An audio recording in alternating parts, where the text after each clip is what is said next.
and that cat grew up to be a member of the U.S. Senate.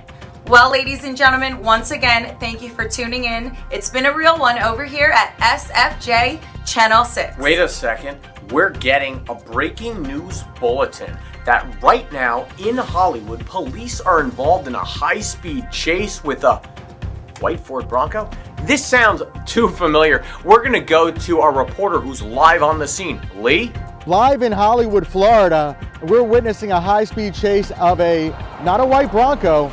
Mind you, it is an apocalyptic Bronco. This thing's got 6 wheels. I mean, this thing is amazing. And here they come now.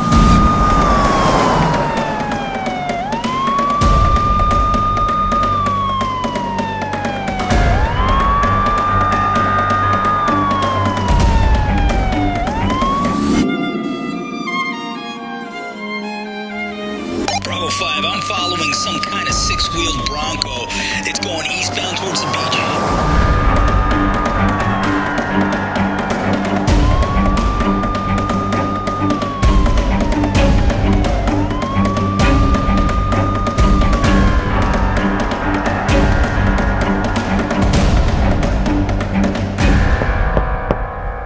We had to pull you over, boss. This is a sick ride. How's it feel? Fits like a glove.